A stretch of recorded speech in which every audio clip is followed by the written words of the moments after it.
आपल्या सगळ्यांनाच वाईट वाटतंय ते दादा नसल्याचं, पण मला एक वाईट काय वाटतं की मी त्या नेत्याला कधी समजून घेतला नाही, मला त्याचं वाईट वाटतं. आणि आता हयातीत नसल्यावरती समजून घेण्यात पण अर्थ नाही.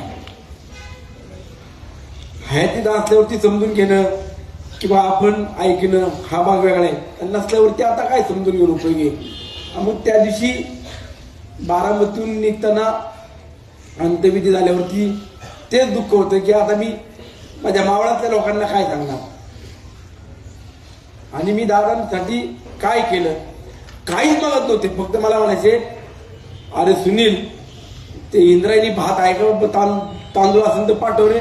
मी काळूराम मामाला फोन करून सांगायचं मामा तांदूळ, मामाने लगेच कट्टे पाठवते.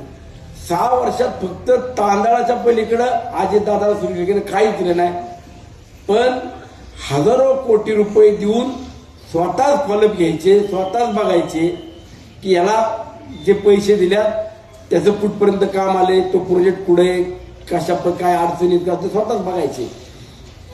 असली माणसं परत मात्र काय होत नसतात. आणि राजकीय मला काही मिळेल का नाही मिळेल याकरता मी विचार करणारा कार्यकर्ता पण नाही, कारण राजकारण माझा पेशा नाही, माझा व्यवसाय धंदा पण नाही. पण दादांच्या स्वप्नातला मावळ मात्र उभा केल्याशिवाय हा सुनील शेट्टी नाही बसला.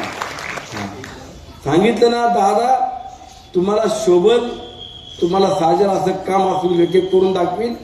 हयातीत होता, आज तुमच्या पश्चात ते सांगतो. त्यामुळे तुम्ही कुणीच चिंता करू नका.